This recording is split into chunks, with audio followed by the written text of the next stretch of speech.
Amen. Today, when we draw lines for whatever history, I think most of us will experience the fact that these lines have become more and more complicated as time has gone on. And today, we're juggling so many different concepts, so many different ideas, it can be confusing, to say the least. Part of the problem is that we have a legacy of talking about reform lines, line upon line. We have three basic lines: Miller, Christ and Moses, and all these lines, all these histories refer back to our own. And what we do in each of those histories is have a time of the end, an increase of knowledge, a formalization, empowerment, etc. So all of that is pretty straightforward. A few years ago it became quite complicated, and what introduced that complexity was the fact that we had these repeating patterns or these histories within the reform line. So what I'm referring to, of course, is the line of the priests, Levites, the Nethinims. When we started to discover these groups, which first came into our consciousness around 2015 with the study of Ezra 7, most people would call it, what we did was we could see back into those other histories, depending on how detailed a perspective we had, was these various groups in those other histories. Some are easier to see than others. In the line of Christ, it's very easy to see three groups.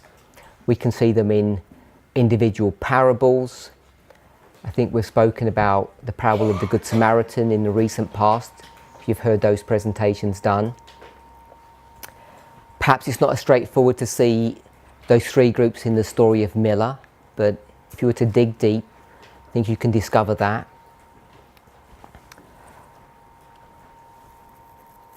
But as we began to deal with these three groups, we saw that these repeating patterns could really cause us some difficulties if you were not careful about how you did your construction. But since then, things have become even, maybe it's I'll say even more difficult, more complicated, as we not only deal with those individual groups, but the way we conceptualize some of those lines is different to the way we used to conceptualize them in the past. I'll give you a simple example. For a long time, we would say the Millerite line would end at what waymark? October 22nd, 1844, which would be a close of probation, a shut door, as we would discuss. And we would line that up with our own history, being the Sunday law, another shut door. So all that seemed relatively straightforward until, as I say, we started dealing with these three groups: priests, Levites and Nethinims. And we began to see that we really needed to understand the line of the 144,000, which goes 2 waymarks and a bit beyond the Sunday law. So when you take the line of the 144,000, it takes you to the second Advent. As soon as you're confronted with that problem, you then have to go back into the history of the Millerites and try to see where that extra information is contained, because it's contained in the history that comes after October 22nd, 1844. So again, most of us are probably familiar now with that concept because we've discussed it in the movement for quite some time now.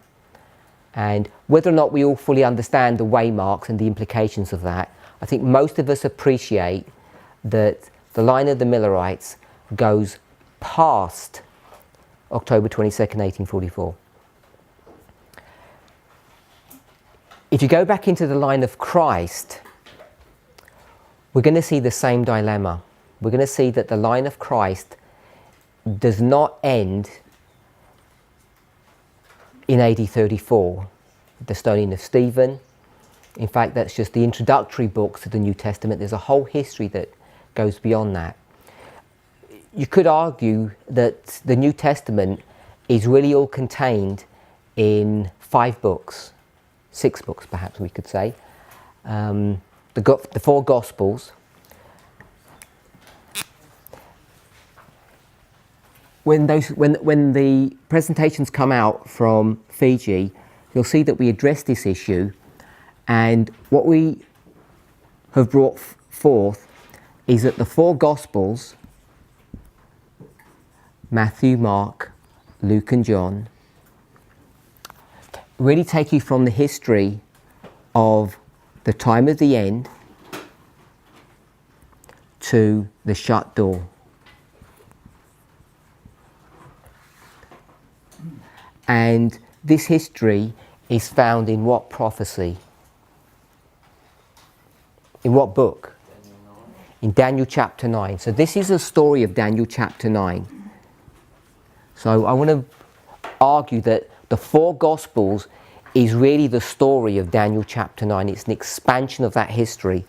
And in fact, if you were to go into verses 26 and 27 of that chapter, you would see the expansion of the previous verses of Daniel 9, and those 2 verses are further expanded in these 4 books. So the first 4 books of the New Testament bring you to an understanding of Daniel chapter 9. Of course, Daniel chapter 9 verses 26 and 27 take you way beyond these chapters, this history, AD 34. It takes you right up to another date. I don't know if we're familiar with verses 26 and 27. What date would Daniel 9 take you to if you were to look at those last few verses? Yeah? So if we have a quick look at Daniel chapter 9. Sister Terry says 1798.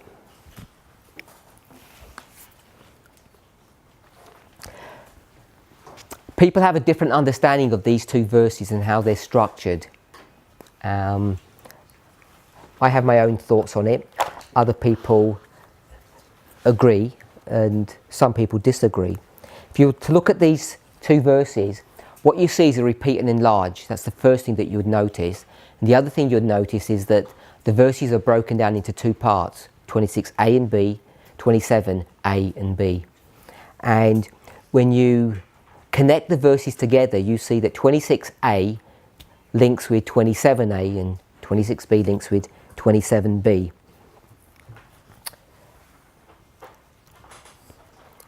If you were to look at the last part of verse 26, it says, and unto the end of the war, desolations are determined. So there's a warfare that's being spoken of in verse 26, and in that warfare, desolations have been determined or prophesied or predicted. That word determined, that's how I understand that to mean. A statement has been made and desolations are going to be put into effect. They've been predicted. The last part of 27 says,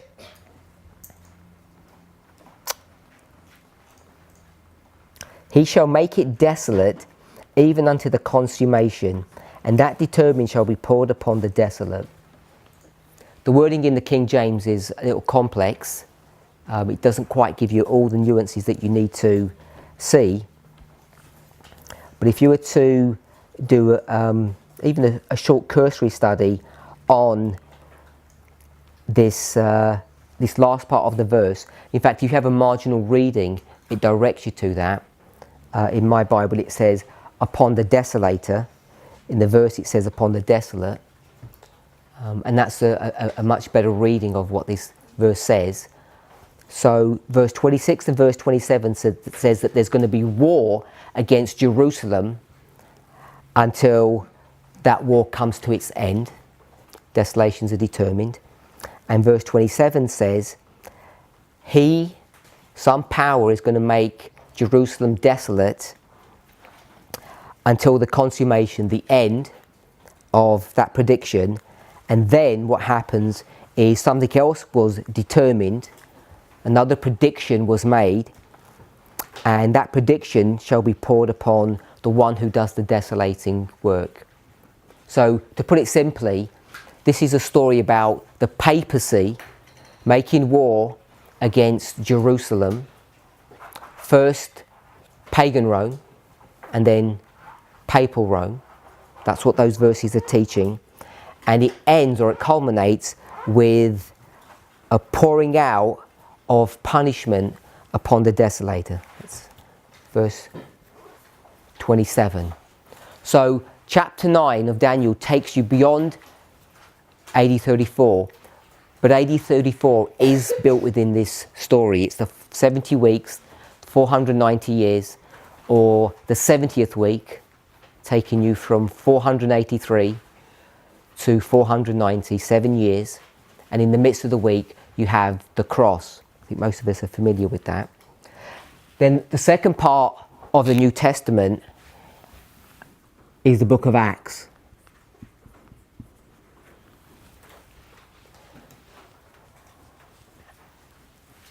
And so that's those 5 books, and you could argue that the book of Revelation is an additional piece of information because it takes you beyond the actual New Testament history. Of course, the book of Revelation is written within the history of the book of Acts. The book of Acts takes you to the very end of all Bible history, and the book of Revelation was written within that context. So when you begin to see that this is what's being taught, it should change your perspective of what the 4 Gospels are really dealing with. Now, often as Christians, we think that the purpose of the Gospels is to teach us how to understand who Christ was, what his mission was, and we can understand his mission to be that he's going to come and save his people, he's a good person, and we should be like him. So all of that moral information is of course true, and we are supposed to glean all these facts from the life of Christ. People would often go to the Beatitudes, Matthew 5, 6 and 7, to understand how we're supposed to order our lives. There's many things we can learn from the Gospels, the relationship between the law and the Gospel, what the law actually means, both the ceremonial and the moral law. But as I say, there's more to the story than that. If you can see this structure, if we were to break this this history and bring it into our own, if we took this out, before we were to do that, what we can see clearly is, if you go again to Daniel chapter 9, and we're not going to go to the verses, but it talks about a number of events that are going to occur at the end of this history. So this history here begins way back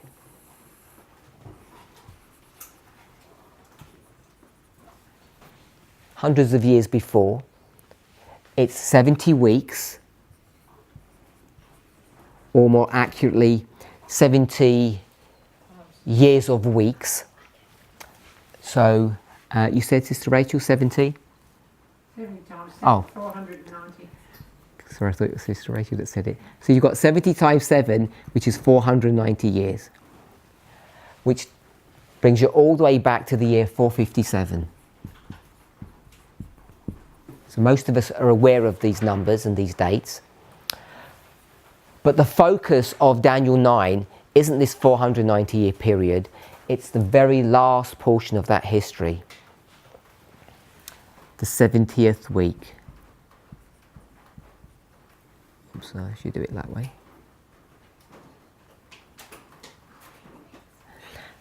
And the verses teach that at the end of all of this history, what will happen? Something's going to end. If you were to read the verses, it says that there will be an end of sin. Are we all okay with that?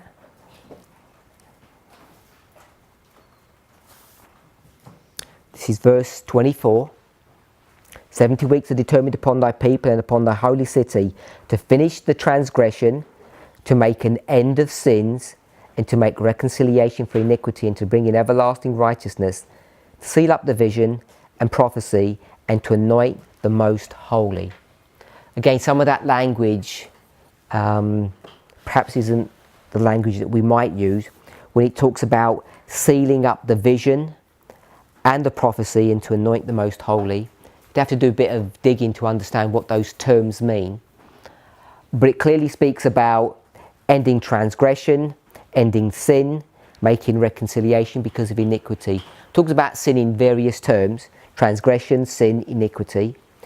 It's to bring in everlasting righteousness.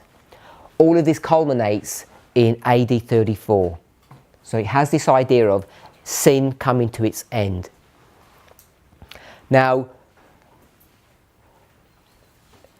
in most prophecies, you have two options. You can either be on the right side of that issue or on the wrong side. But either way, these prophecies will be fulfilled. So there will be an end of sin. So sin can end in two separate ways. How would sin end? What are the two ways sin could end in? What's one way that sin can end? Sorry? Death. In death. And the other way?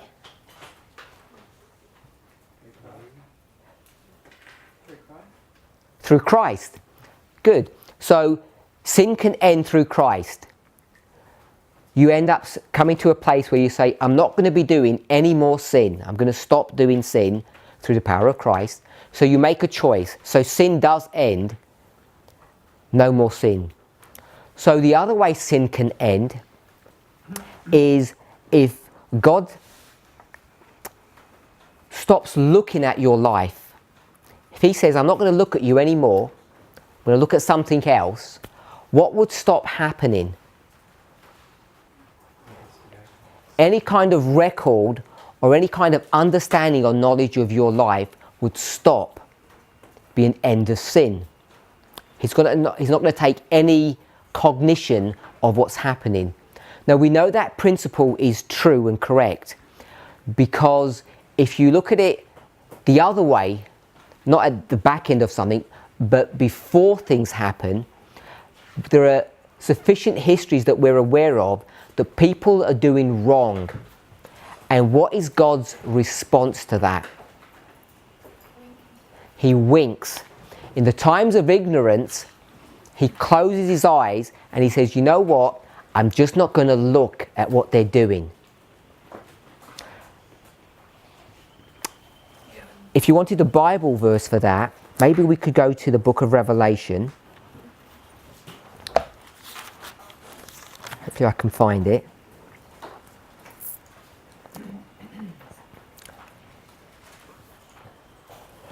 We'll go to Revelation chapter 11, verse 2. Revelation 11, verse 2. This is an example of God winking.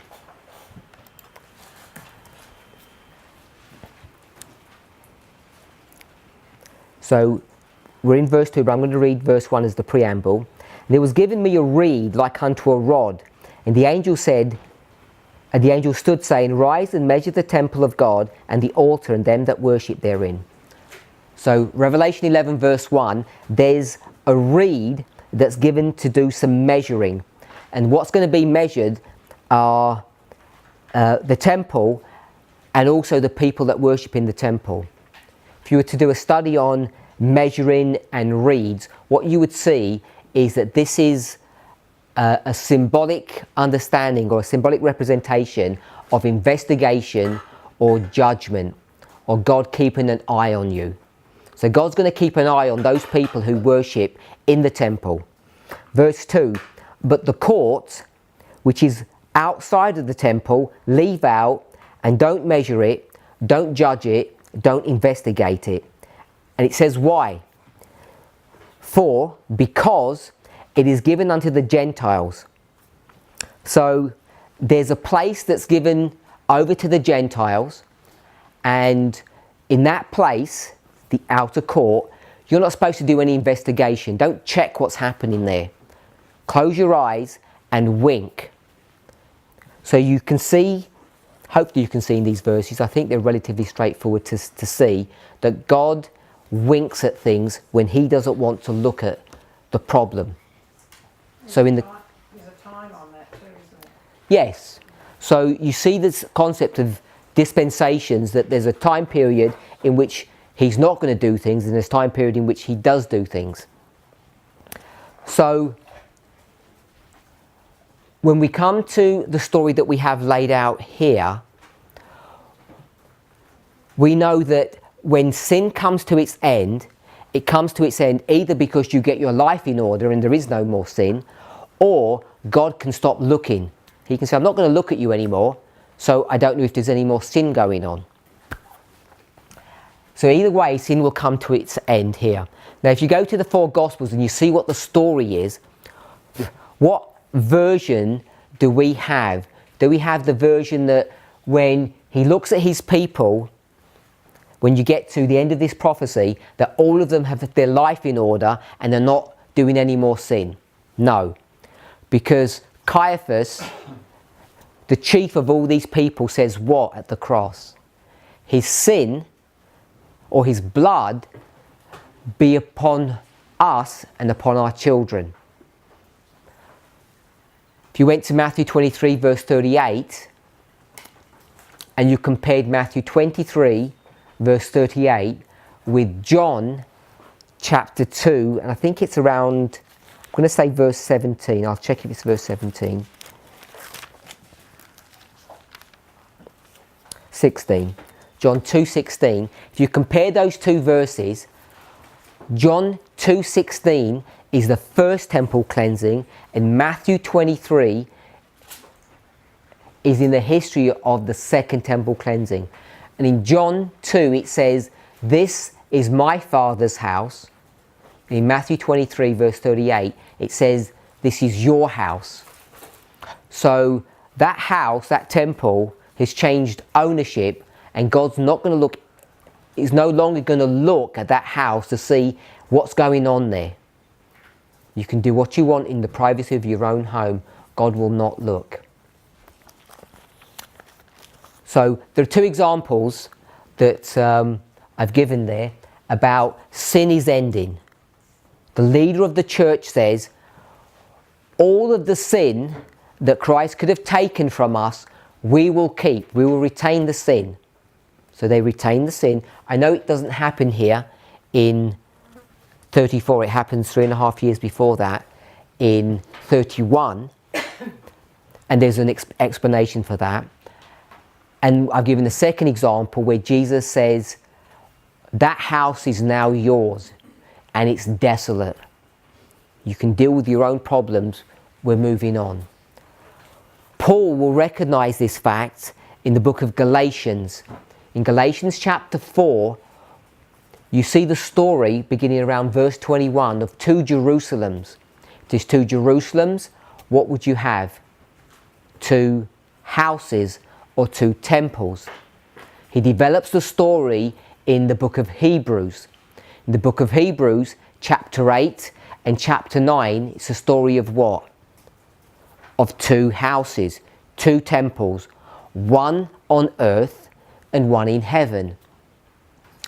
So the one on earth is now desolate, God's not going to look there, and that's what this end of sin is dealing with. We would call it a shut door.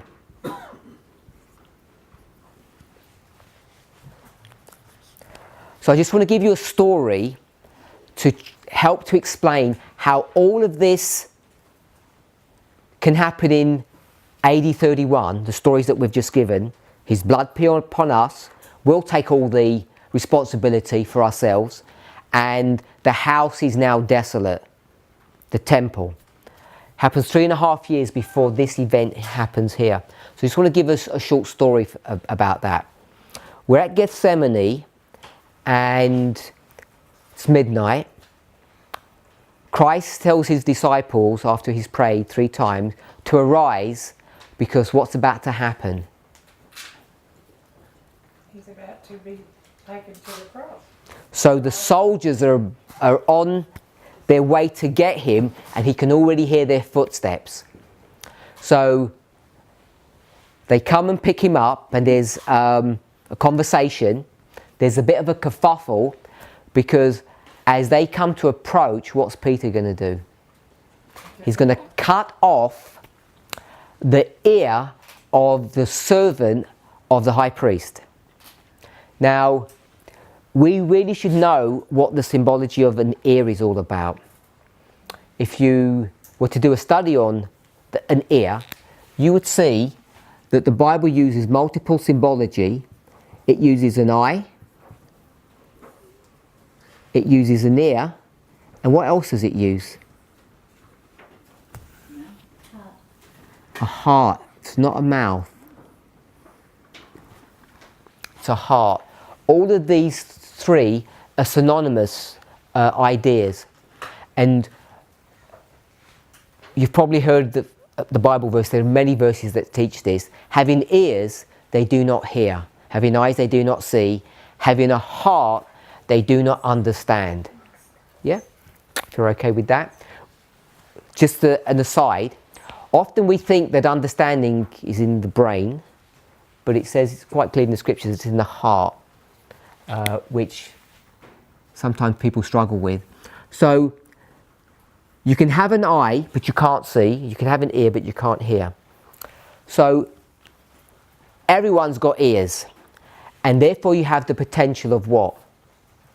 Hearing. So what does it mean if you can see, if you can hear, or if you can understand? What does that mean in the terms that the scriptures give it, particularly in the New Testament? You're converted. It's an acceptance of the gospel. So we discussed this actually in one of our evening devotions, our family worships the other day, that everyone can see. For those who are in the worship, what can you see? The man. You can see the man, Christ Jesus. You can see the man, but so you have eyes to do that. But it says, having eyes, they cannot see. What can they not see? They cannot see God.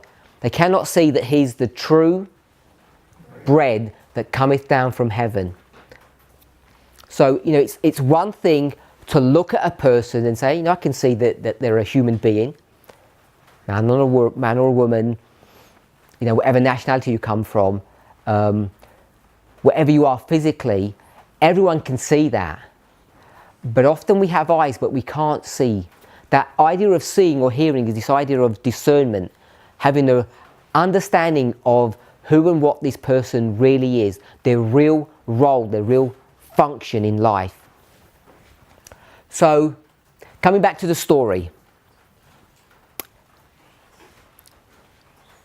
Caiaphas' servant, what does he have? He has an ear. What can you do with an ear? You can hear. So if you have an ear, you then have the potential to hear. And what is hearing?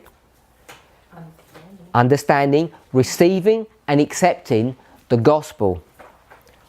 Peter is one of the disciples. And what does Peter say to this servant when he cuts his ear off? You can no longer...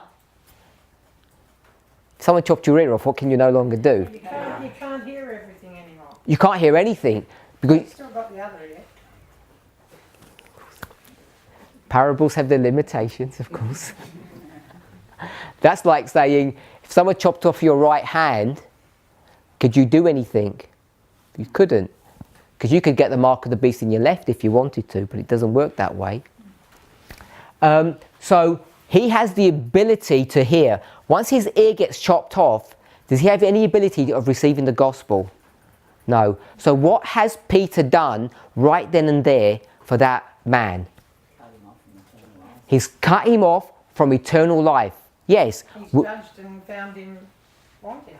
We call that a shut door. He's shut the door. It's a close of probation. He's now shut off from eternal life. What did Jesus say? It's not time for him. A few hours later, Christ is going to be in front of Caiaphas, and Caiaphas is going to be doing what? Talking to Jesus, and what's Jesus going to do in response? It's going to be silent.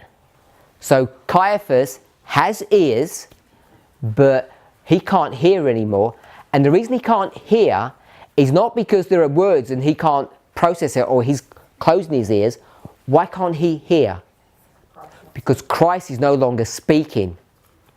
So it's as good as he's never going to receive the gospel anymore. So I want us to see that what we can identify in AD 31 is two classes of people.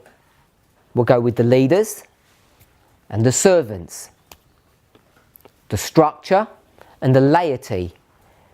It was too late for Caiaphas by then, AD 31, but it wasn't too late for the servant. So you can clearly see two groups of people.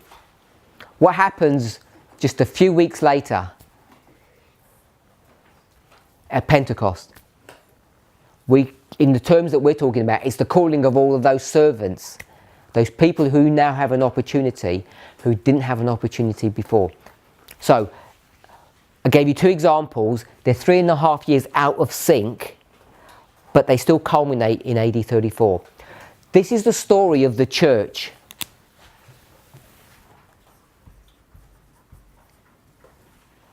The book of Acts, there's an overlap, there's a transition. I understand that because the book of Acts begins in 31, it doesn't begin in 34. We understand that. But the book of Acts is really the story about giving the gospel to the world. Now, when you start seeing this reform line, this history of Christ in this fashion, you're then confronted with the fact of how do you actually draw these reform lines, the reform line of Christ.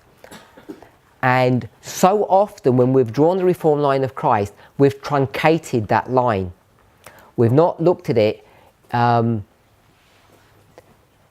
in the same way as we've looked at the line of the 144,000. It's been truncated, it's been shut, and often it's shut here at the history where the church comes to its end.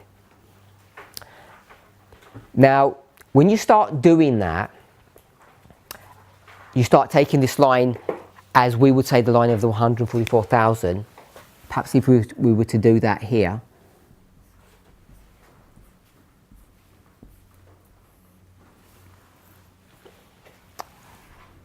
we'd have 1989,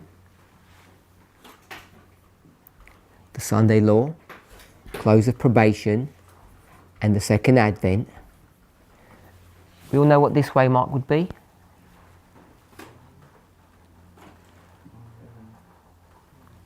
A bit louder? 9/11/2001. Yeah?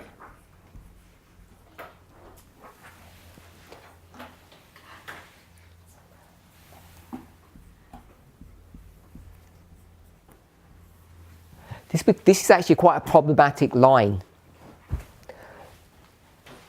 If this is the line of the 144,000, and Ellen White talks quite extensively about the 144,000, what is the problem for that group of people? Ellen White's going to say, don't worry about who's going to make up that number. We shouldn't concern ourselves with that issue. Why? Why should we not concern ourselves with the issue of who's going to make that number up? Because it's not our choice, it's not our decision to make. Okay, so that's kind of a pretty standard Adventist response. It's not our decision to make. God will work that out. So I want to say that I don't think that's a correct answer. I think it is our responsibility, and we are required to investigate who makes up that number and who doesn't. So if we were to go with that premise, why would Ellen White say that? Why would Ellen White say, it's none of your business who's going to make up that number? Because we may have to remain here many more years because of insubordination. It maybe wasn't the right time. So we'll say it in a stronger way. It definitely was not the right time for that information to be brought out. And the reason it wasn't is because the church was stuck in a certain condition. And that condition was a condition of being scattered, or being in apostasy, or being punished, or being in captivity. So in that history, there was no way of them understanding or knowing anything about this history. So how can you have self-awareness of who you are? How do you know who you are? Nothing before you test it. Nothing before you tested. Good. Another way of expressing that. How do you know who you are? Well, who are you? Who would you say that you are? Priest. How would you know that you're a priest? Where would you get that information from? That self-awareness? From scriptures. So you have to be able to identify who you are from inspiration. And the problem is, in Ellen White's day and age, whether you go a little bit before her or a little bit afterwards, there's no inspiration, there's no information that will tell you what. There's no information that will tell you who you are. Who are you in the study that we're doing? Who are you? 144. You're the 144,000. That's the subject matter that we're talking about. And the problem is there's no inspired information to tell you who you are. There's no way of determining that information. Why? Where would be your starting point to know who you are? Like any story, you start your journey where? At the beginning. You start it at the beginning.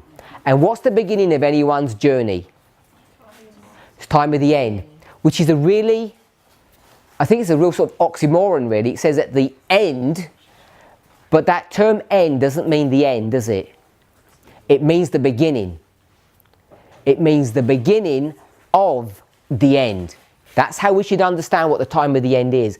And far too often, even people in the movement believe that the time of the end means the end of a time prophecy, or the end of a prophecy, or the end of something, and it doesn't. It actually means the beginning of the last bits of the controversy, or what we might call the remnant of the woman, Revelation 12:17.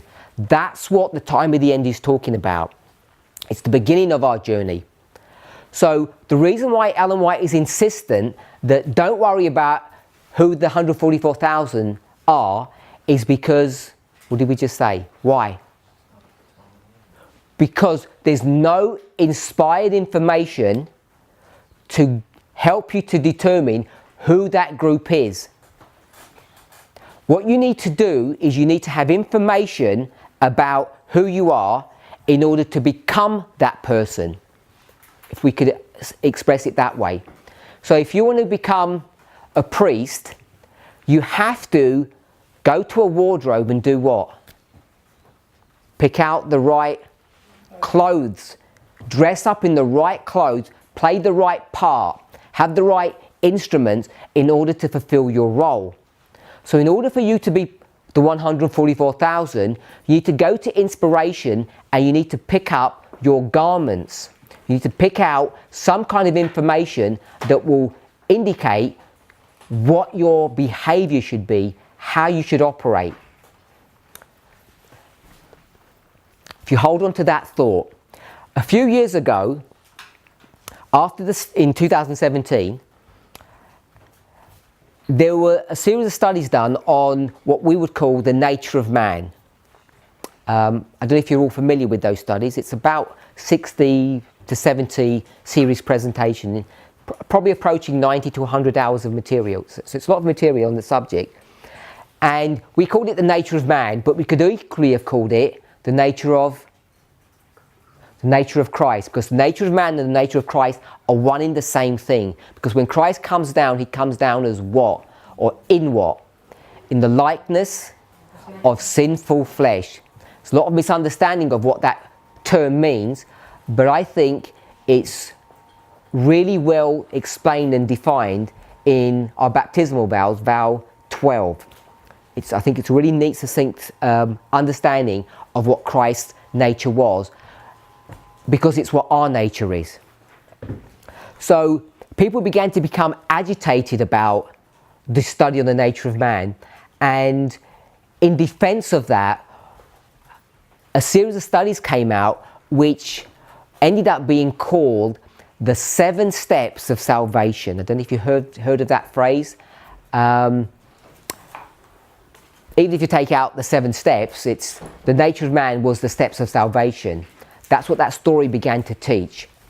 And so what we did was we took these waymarks that we're familiar with. I know we've got 5 here, but you can expand it to 7. You have 4 kingdoms in Daniel chapter 2 and 7, etc. But if you go to Revelation 17, you have how many kingdoms? So a beast having 7 heads. So in Revelation it's 7 kingdoms, and in Daniel it's 4, and it's not beyond the wit of man and woman to understand why it's 7 in the book of Revelation and 4 in the book of Daniel. You can dovetail those 2 concepts together, and they fit really well. So you can go from 5 waymarks that we've got here to 7. And what that study did, which was really important, it took these waymarks and explained them in another way. It was a way that we should be familiar with the language that we should understand, especially when you go to the context of the Gospels. Because in the Gospels, one of these waymarks, if I were to point to this one, what would that waymark be in the concept of the line of Christ? This is baptism. And baptism is when a person is converted or justified or born again. So we should be familiar with that one waymark. And if that one waymark is dealing with a step in a person's conversion or salvation, you should know that the other ones do the same as well. So what we could do was take these waymarks, the ones that we're familiar with, and understand them and express them in terms of salvation, if we're okay with that. So the reason why that becomes important is if you were to ask most Christians, what is the most important event in the history of Christ, in the 4 Gospels, in this history, almost everyone would gravitate to the waymark or the event of the cross, which we would understand to be baptism. And if we were to ask a similar question here at the end of the world, our response would be something different, of course. We would say the most important waymark is the Sunday law, because we're Seventh-day Adventists. That's what we live and breathe, the Sunday law issue. But what we discover is, if you start handling these lines correctly, is that if you really want to deal with line upon line, those 2 waymarks do not line up.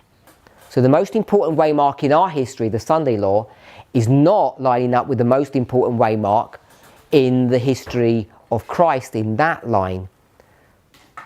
Baptism and the Sunday law will not line up together if you take those lines and deal with them in a proper fashion.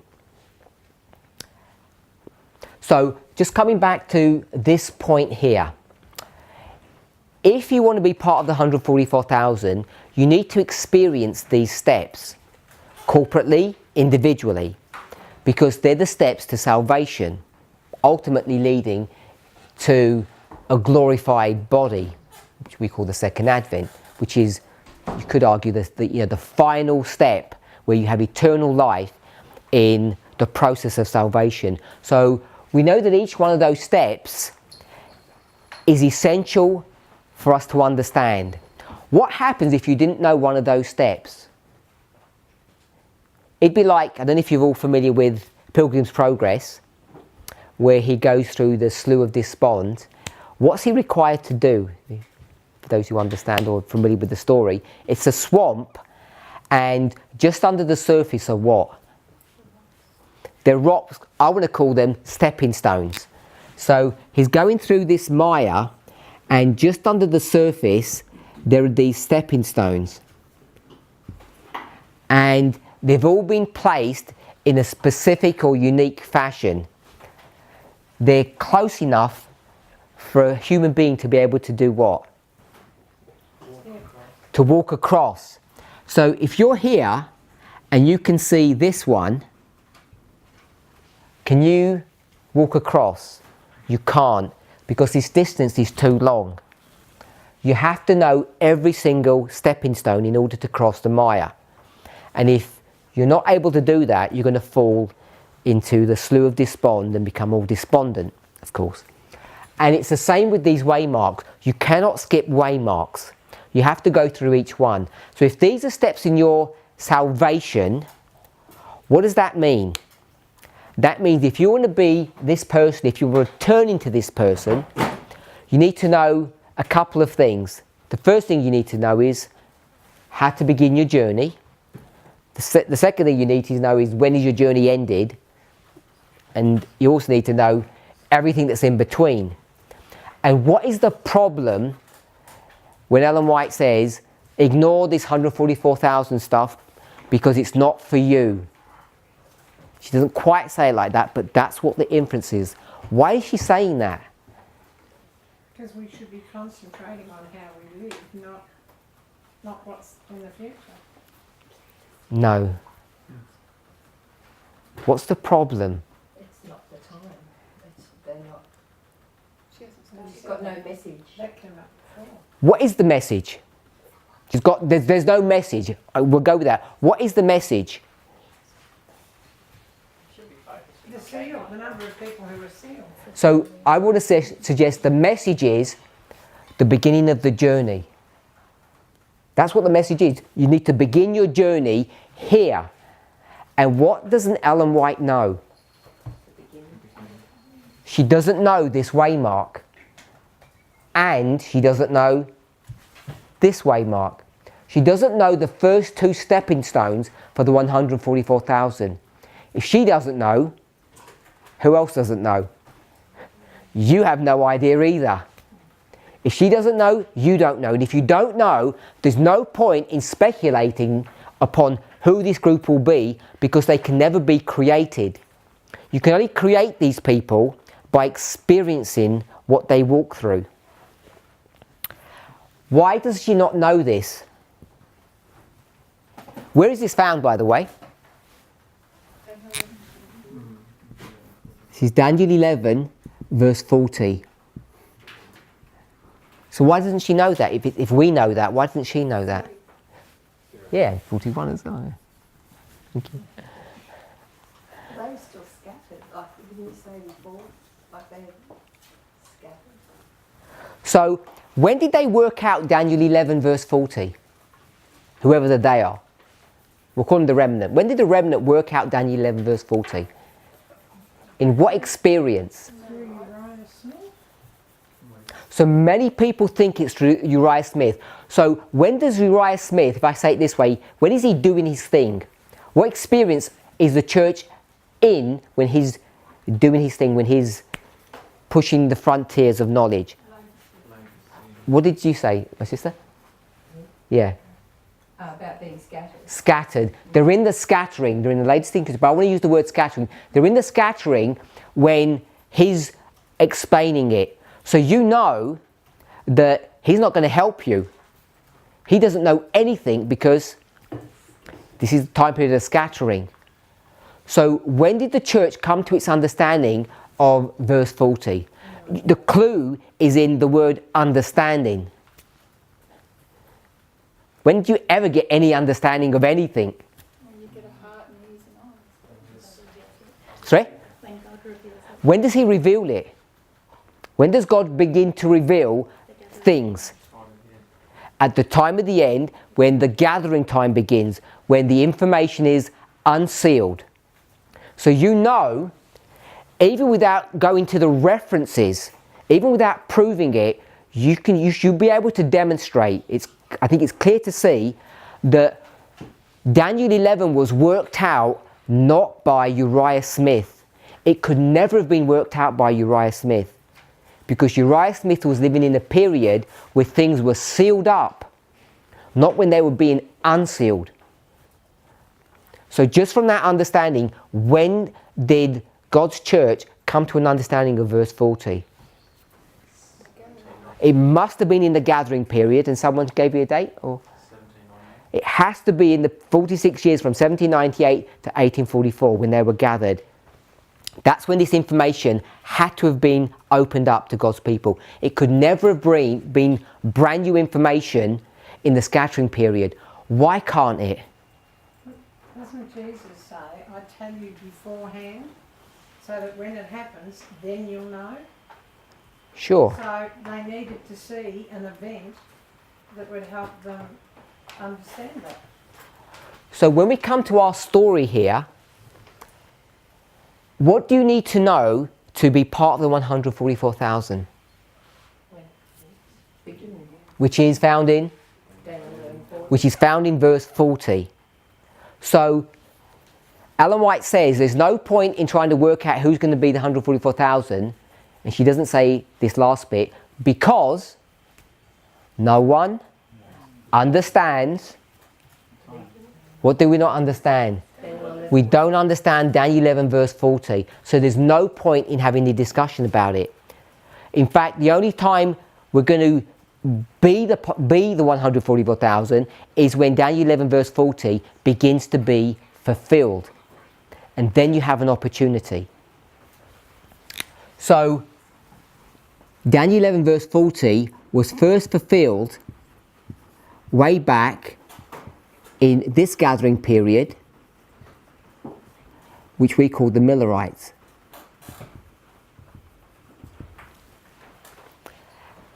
And you can go, once you know that, you can now go searching for that. You can find the documents where they explained Daniel 11 verse 40, and all that Uriah Smith does is what? Yeah, would you say that he just steals the information? No morality, he didn't do anything wrong. He just copies and pastes it into his book. He says, this is it. But because Adventists are not familiar with this history, we attribute all the glory, if you like, to Uriah Smith, because he doesn't reference his work. So we can neither promote him, neither can we blame him, depending on what your perspective is. So I want to say that Daniel 11 verse 40 was worked out by the pioneers in the gathering period. When you get to the scattering, all they know is what? They just know this version. There's no new version to understand. So that's why Ellen White says you can't be part of the 144,000. So to be part of this group, the first thing you need to do is understand and then experience, or the Bible says know. You need to know Daniel 11 verse 40.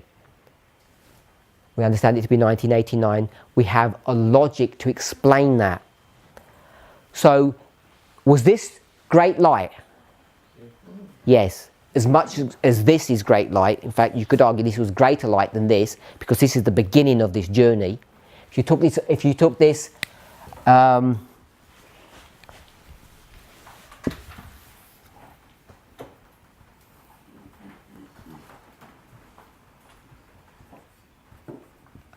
this would be 1798. This would be a singular line, wouldn't it? Going all the way through here. We could do this and call this the line of Adventism, couldn't we? If we wanted to think about it from that perspective.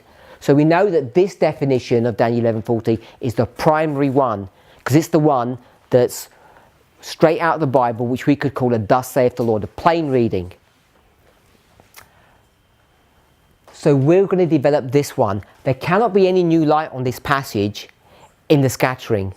And without new light, new information, you cannot have a new experience. That's why the 144,000 cannot be created. They cannot be created with this version, version 1. You need version 2. And to get version 2, you need to know the scriptures in a more intimate fashion. It needs to go beyond the plain reading. Now you need to understand structures and chiasms and parables. You need to understand a bit of history. So, cutting a long story short, to be part of the 144,000, you have to understand this verse in its present application. That's the easy step. And you think how difficult that has been, how long it's taken us to work that out.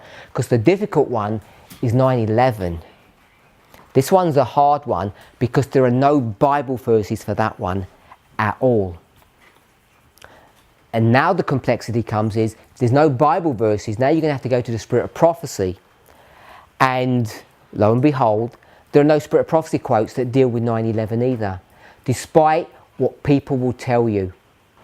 There's clues, there's aids, there's helps, but there's no direct quote. And unless you're willing to expand your horizons, think differently about how you understand inspiration, you'll never be able to see this waymark. So this journey to be part of the 144,000 is a journey on rediscovering or re-examining, or perhaps even understanding anew, we might say, how to read and understand Scripture. And it all begins with this new understanding of how to understand verse 40. Because if you just look at the verse, it says, and at the time of the end, people will be doing things.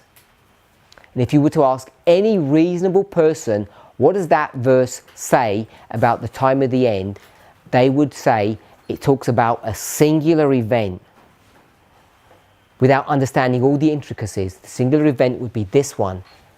And this movement has said consistently, for decades now, that no, the verse does not say that. The verse actually says there's a singular symbol, time of the end, which is two events. And it's a substantially different way of approaching the whole verse. When we first approached it, it was with some naivety, some assumption, perhaps in the way that I've just explained it. But as we've matured, our response, our explanation has become, I think, more sophisticated, more accurate, much, much better.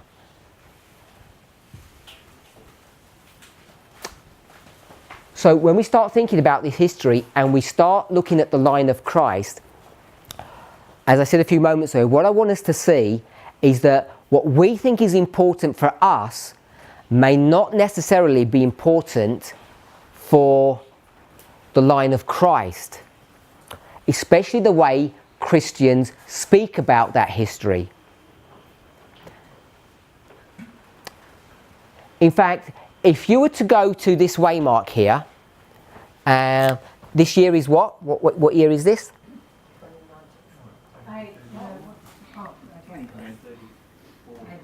This is 34. And what event are we going to mark here?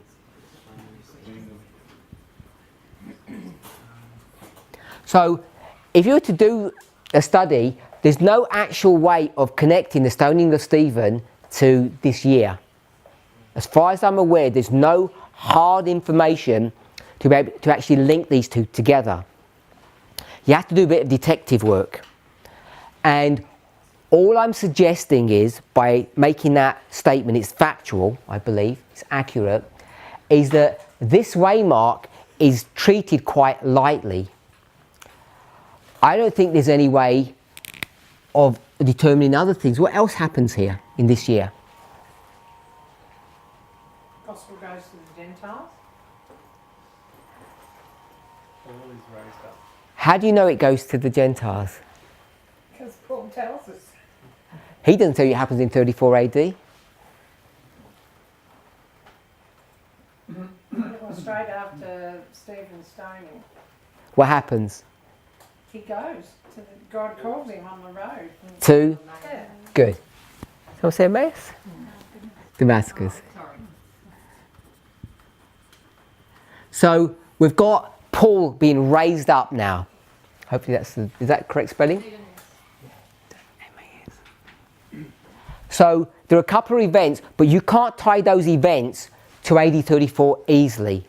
I think there's circumstantial evidence to do that. So what we do is, we go to Daniel 9 and we say at the end of the week, all these things happen. Shut door, end of sin. The gospel goes to the Gentiles, as we've said, and things begin to be fulfilled. So this waymark here, which for us in our history is the premier waymark, it's the Sunday law. It's where Adventists find their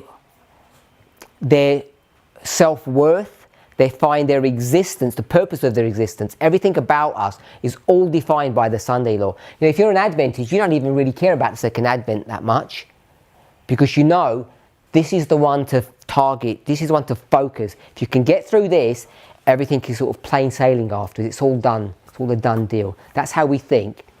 And I'm not trying to say that's inaccurate.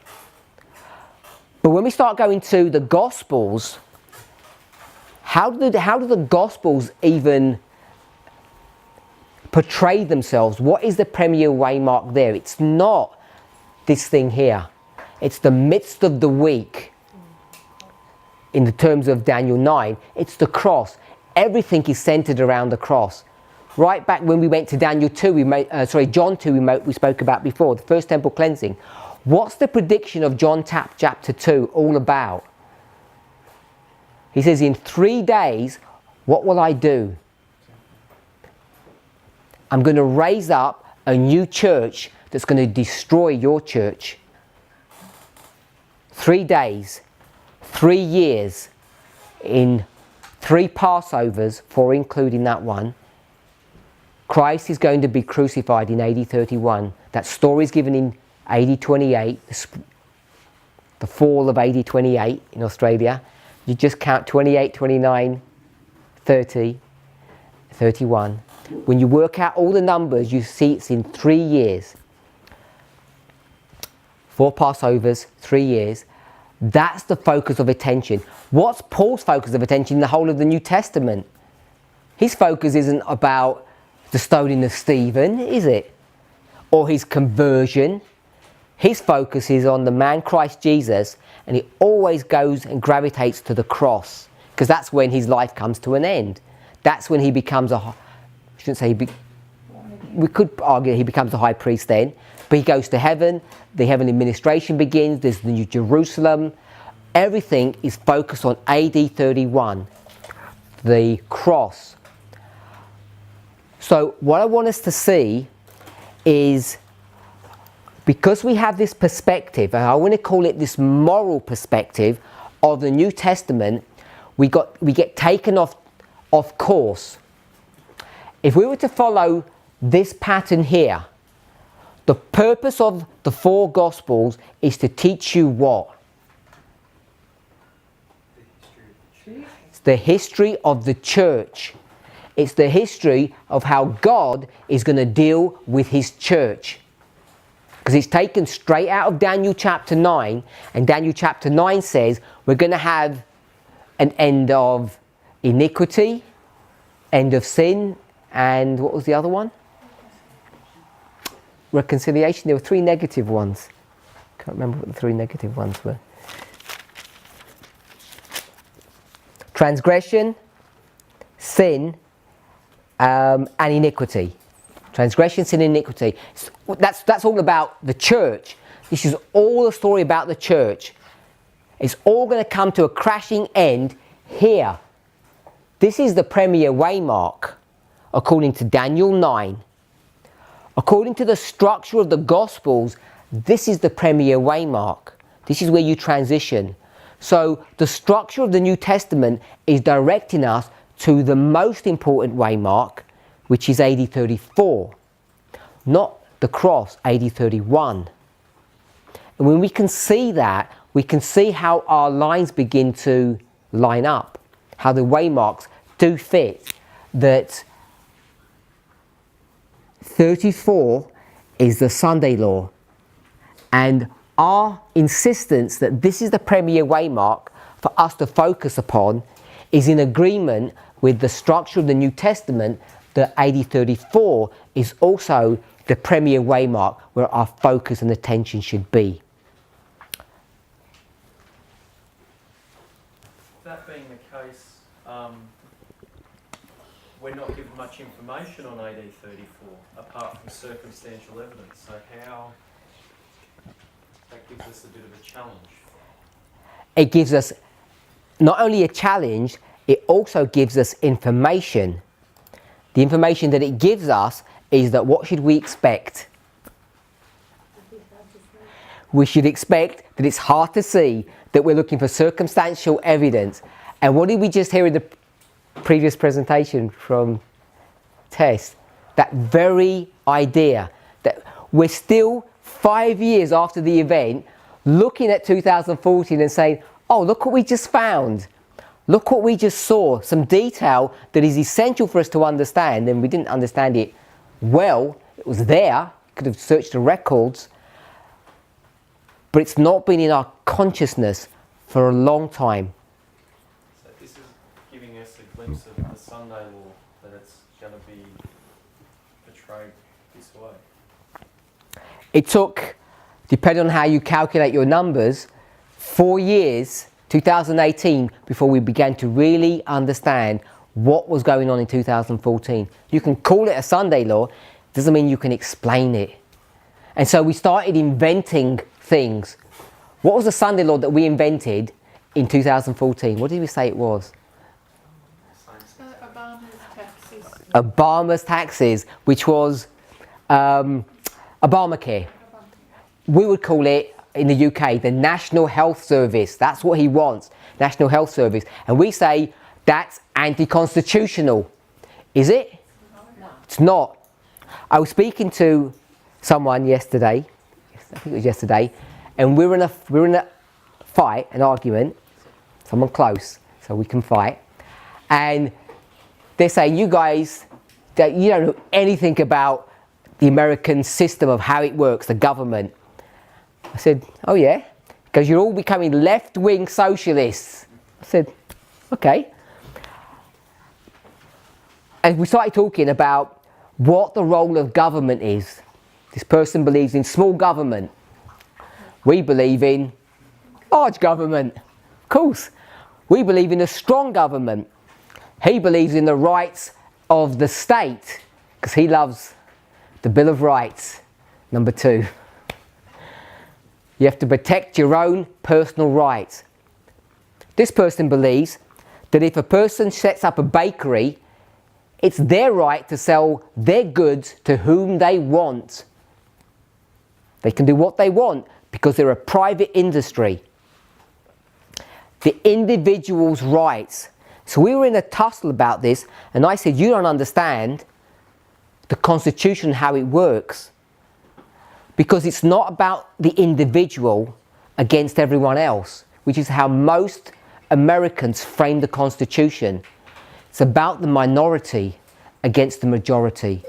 And the minority is not an individual person. It becomes a group of people who have something in common that binds them together, and yet in the society they are the minority. And that's what the Constitution is there to protect. It's not so much to protect the individual rights, because if you want to do the individual rights, you need to protect the rights of that baker to say, I'm not selling my things to people I don't like. So I said, if you're selling your house, you have no right to say, I don't want to sell my house to a black person. Because if you try to do that, the government will force you to sell your house to that black person, and this person, the person I speak to, thinks that's crazy. It's against your rights. And I said it's because of your perspective of how the Constitution is put together and what its intention was. So,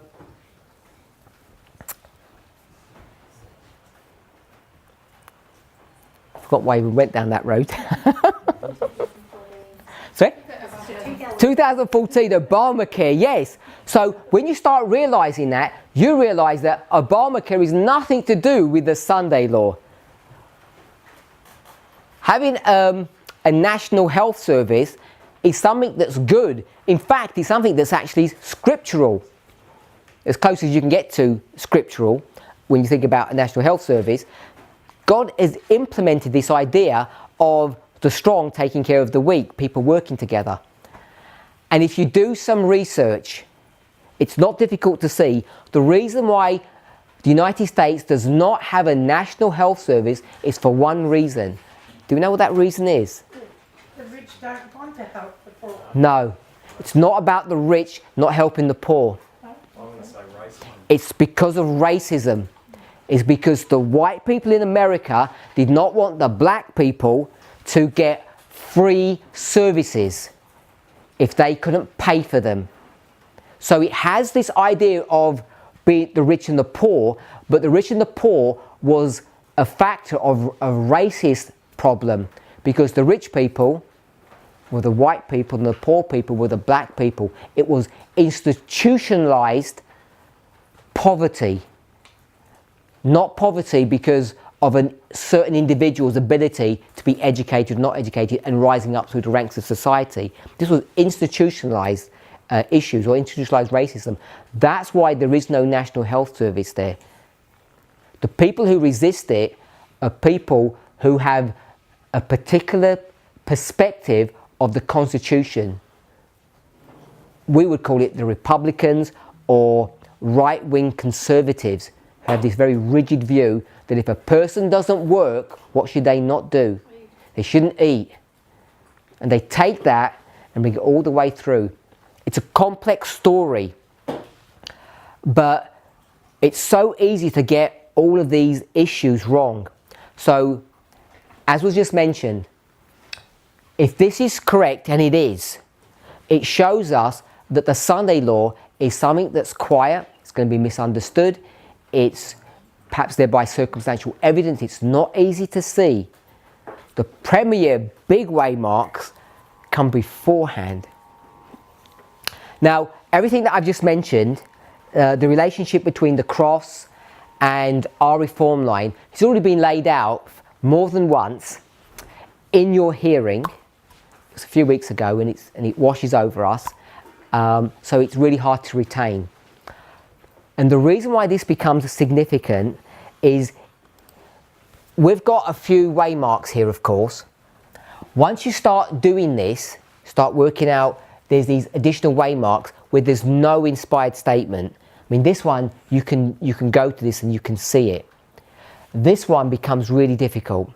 You have to go to Testimonies Church Volume 9 and really understand that passage properly to begin to tease out 9/11 out of that story.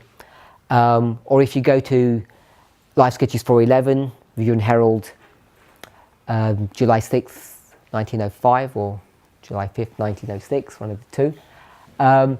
You have to go to these passages to really begin to dig out the waymark of 9/11. And once you do that, then you begin to dig out these other waymarks, as we all know. You know, we've got plenty of waymarks when you start adding them all together. What waymarks do we have? The ones that we'd put in addition to this, the major ones. If we had 1989, we had 9/11, we'd have 2014, 2019, 2021, and then we'd get to the Sunday law here. So we've got all these additional waymarks in here. And what we've got to do is find a way of constructing these. It's not that easy to construct them. You have to have inspiration to construct anything. You can't just do things, you can't pluck things out of thin air. The way we construct them is essential. If you can't construct these waymarks, what are you not able to do in this analogy? You can't go to the next step. And what happens is when you're here 10 years ago, you think that you can get from here to here. And you can't. You try to step across and you do not get a firm footing. What you need to do is look and investigate to find the next stepping stone. And what happens is we keep on thinking we've found the stepping stone and we realise our legs are just not long enough to reach over. And what becomes interesting when we start looking at this history and these waymarks in relationship to the waymarks that are given in the line of the church here, the line of Christ, that midway, the cross waymark, we find actually the premier waymark in our history that lines up with that one is 2019. So depending on what story you want to do, if you want to do, you know, the traditional gospel story, if you wanted to do that one, it's 2019. That should be the be-all and end-all of everything that you ever dreamt about. That's when everything happens, which is a bit strange because it's all just happened, and we're just thinking life is normal, isn't it? Not much happened, but that's the cross. Then we go to here, and we can't even prove that it's AD 34 except through some circumstantial evidence by tying Daniel and putting some pieces together. And we're saying this is the premier waymark, the Sunday law, Daniel 11 verse 41, that's about to come up. So we can see that there are problems in our thinking. There's not a problem in our lines. Our lines are all working properly, but there's a problem in our thinking. And it's because we approach inspiration from this moralistic perspective. What did we learn that happened in AD 31? I gave you two stories. What did we learn that happened? God stopped. Sorry? Caiaphas. Caiaphas and the servant. It wasn't Caiaphas's ear. It was his servant. Yes, that's what they meant when they said Caiaphas. Yeah. Matthew 23. Your house is desolate. His blood is on us. I gave you two stories about the event of the cross. What is happening here to the church? What's the major event that's happening in the life of Christ to the church at that juncture, at that point? It's a shut door. The shut door for the church. What are they going to do on the next day after Christ? Sorry? Business as usual. Nothing changes. But their house is now desolated. And they don't even know it. And the worst thing is, who else doesn't know it? The disciples don't even know it. They don't have clear understanding of what has just taken place. We're in this history here. 2019, we're on this side of this waymark now, and what we should understand is that the church, for all of its glory, all of its trappings, is now desolate. And what we don't have are good models or good stories, or we have them but we're not aware of them. They're not in the forefront of our consciousness. That's why this seems strange. It doesn't have the feel that you expect it to have. This information is the primary place where you should be placing the cross, not in all the other places that we've put it. This is the premier place to put the cross, and it's teaching us one fundamental truth, that it's here that the church closes its door, its ability to be saved. All hope is now lost at this point. And that's what's happening today in Adventism. And ask any Adventist, they have no idea about that. They're clueless of it. But they soon will be. It soon will begin to become apparent. But when it becomes apparent, it's all too late, of course. 66, 70, the destruction. By then, there's no hope. So what I want us to see is there's different ways of approaching these lines. The premier one that we should understand is that this is the cross.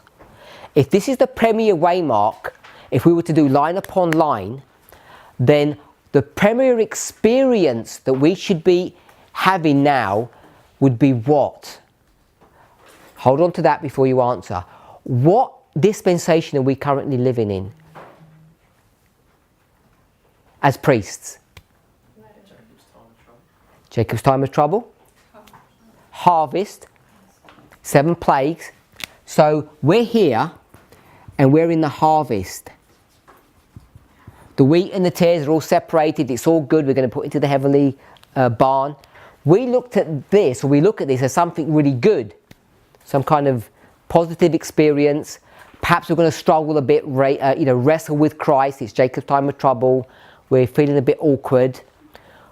We've become so insular in our understanding of what's going on here that we've lost the big picture. The big picture is given right here in this story, the story of Christ's line. This is the separation between what? Between the movement of Christ, the Church of Christ, and the Church of Caiaphas. It's the clash of those two priests.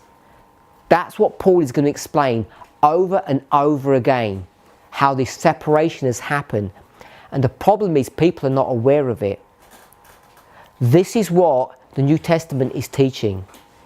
Besides all the counsel that we have to behave properly, to behave well, those scribes and Pharisees behaved well as well.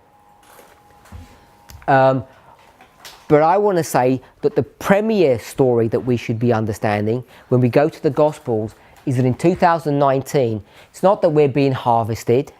That's not our premier or primary experience that we're having. Our primary experience is that the church is now desolate, Matthew 23, and this separation has begun between the movement and the church, and we should be aware of that.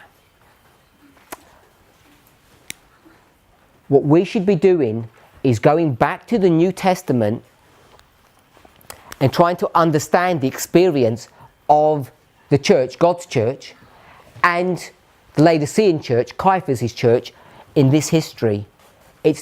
We have detailed information of what's going on, both in the Gospels and in the first part of the book of Acts, and obviously in Ellen White's writings. So we should have a detailed working knowledge of what's going on in this history, but our movement seems to be oblivious to what's going on. We seem to be waiting, looking around, wondering what's happening, and everything is already given to us. It's already there in inspiration, and unless we understand it, what will happen or what won't happen?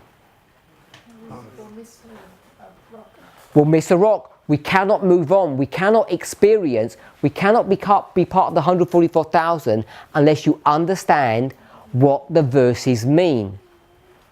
Not what the verses meant 2,000 years ago, what those verses mean today. So what did these verses mean for us in this history? Those verses that we all read, that we're all familiar with, that we've all read in Desire of Ages. Unless you understand and have a working knowledge of what those mean, you cannot progress in your experience. And that's where we are at the moment. We're kind of like stagnating. In the story of those books, we've gone fishing. We've lost direction. We have no idea what's going on. Christ has abandoned us. And Peter says, might as well fish, earn a bit of money while we're hanging around. And Christ comes and says, why are you hanging around for? I give you a job to do. This is the place that we're in. We should have a recognition of that. That's one story. That's the premier story. That's the premier experience that we should be understanding. Our relationship to the church. We're one movement, they're another movement. All the information is already there. The second thing we should understand is, I'm going to say it this way, hopefully it won't confuse people. We're two people in one. We're the 144,000 and we're the priests. We know that they're the same person, but I'm going to separate them. This is the story of the priests. We know how long this is. This is 30 years. Christ is about 30 years and he's going to do what? Begin his ministry. So we're going to begin to do our ministry. When did Christ begin to do his ministry? Book, chapter. Just revision, we did it 3 times already in our study. Which book? When he was anointed? John, chapter 2. First temple cleansing. Yeah, chapter 11. No, a bit further than chapter 11, I think. Check, Bruce. So it's the first temple cleansing. So he's 30, 6 months before he begins that first temple cleansing. It's October-ish, where he's baptized. He's 30 and he's got this 6 months. What does he do in that 6 months? Two major events occur. He goes into the wilderness for 40 days and then there's the wedding. We could say there's another thing that happens. He begins to collect his disciples. How many disciples does he collect? 5 disciples. And they're what? How does Ellen White describe them? They become the foundation of the New Testament church. And what else is special about them? They're all John's disciples. He steals all of John's stuff, if you want to put it that way. So there are 2 stories that are going on concurrently. One is before Christ does the work. By the way, when he does this work at the temple, what does he look like? I don't know how tall Christ was. I've seen some pictures of him, and to me he looks like he's 6 foot. But other people say, people of that generation, they never grow above my height, 5 foot and a half or something like that, 5.5 foot. They're quite short. Yeah, but I don't know what they were. He just looked big when I saw a picture of him. But people say he's quite small. But it doesn't quite say it in the scriptures, but Ellen White comments on this. What does he look like when they see him at the temple cleansing? So there's this flash of divinity and also this idea that he begins to tower above them. He kind of grows in stature. So he becomes a superhuman, if I can put it that way. So he becomes a superhuman at the beginning of his ministry, which is after the wilderness, which is after the marriage of Canaan. When do we become superhuman? Before you answer that question, when do you become superhuman on this line?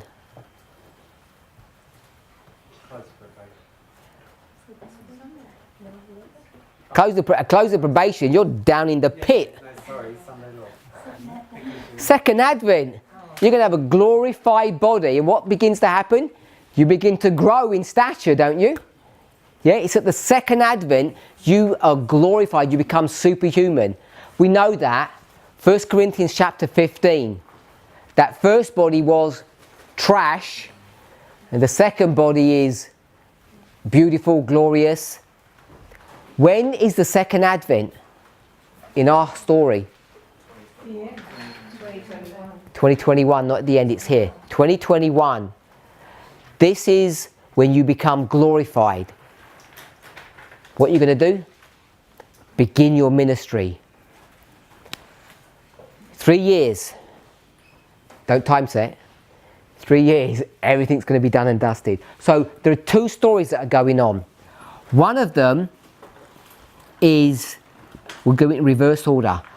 Where are we here? 30, just been baptized. 6 months. So we'll go with 6 months. That's the period. Where are we? We just spoke about 3 things happening. Wilderness and a wedding. Good. Wilderness.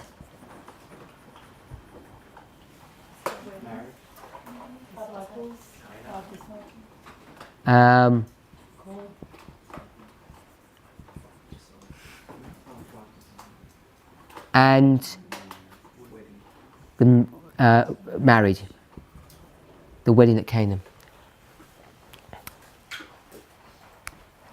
There's that experience. We have another completely different experience going on. What's the other experience that we have in? Christ has died. Scattering and the upper room. We've gone fishing. We've gone fishing. Everything's going wrong. It's a combination of the church think that they've won, and yet they have this awareness that they've lost, and we are running scared persecution. All I want us to see, all we tackled here is that there's a lot of information, but it's our relationship to the church has changed fundamentally. That's one experience that we have to go through. And the other one we have to go through is before we're glorified, before we can go into the next dispensation, we have to address all of this issue and understand that. So there are two things going on in our experience. The premier one is what? Premier waymark is the cross. What's the premier experience that we should understand? Our interaction with the church. The church is now desolate.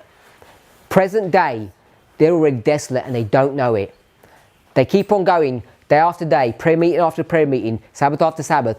Everything looks normal.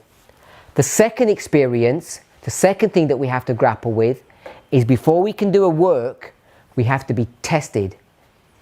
We're in the wilderness. Could call it Jacob's time of trouble. And in this wilderness, a number of things happen.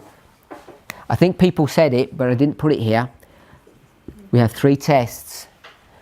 We need to understand those tests. We need to understand the experience that we are currently going through in order to pass them. If you don't know who you are, you can't reach your journey's end. So this was just a brief review, a brief study to make us rethink or to remind us of how we should think, if you already know, when we approach inspiration, that it's so easy to look at things in a moralistic fashion, which we're required to do and we should do. But we need to look a little deeper, and when we do that, what we see is that the structure of the New Testament is in complete agreement with what Seventh-day Adventists believe. The premier waymark is the Sunday law. The premier waymark is the shut door on the church in AD 34. It fits perfectly. However, the scriptures say that the premier waymark is the cross. And what the difficulty for us is because we're now in this dispensation and it doesn't feel like what we expect it to feel like. Now we're at 2019 and we are now experiencing the premier experience that the Gospels teach us, that there's this separation of Ephesus and Laodicea. That's what we should understand, and how the church interacts one with another. It's also the experience of at least the first, I'll just say the first few chapters of the book of Acts, how the church begins to become organised, the relationship with the church. All of that begins to happen in this history. So it's a lot of information. Hopefully it's not confusing, overly confusing. It's a different way of seeing things, but I think it's important for us to understand how we approach these lines, what these waymarks mean, and how easy it is to mess things up. People will tell you in the past, you can put the cross at every waymark. You know, saying things like that is worse than useless. It's harmful to make statements like that because it buries the significance of the truth. It's certainly buried the significance of 2019. Most people don't have a consciousness, they don't have an awareness of this, even though this has been mentioned a few times. So I wanted to take the opportunity to reinforce in the forefronts of our minds of what 2019 is. There are 2 clear dispensational histories. This is the history of Christ here. This is the history of his disciples.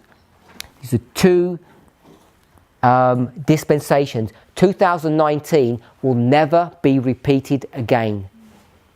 2019 is a close of probation, as we all know. We're going to have more close of probations, we know that. There's one marked here. There's one marked here. There's one marked at Panium. There's multiple closes of probations. The one at 2019 is unique, never to be repeated again. So I want us to really think about that. The most important waymark on our history, you could say on the reform line of the 144,000, in this story, Most of us aren't even aware of it, and it's already gone. Let's pray.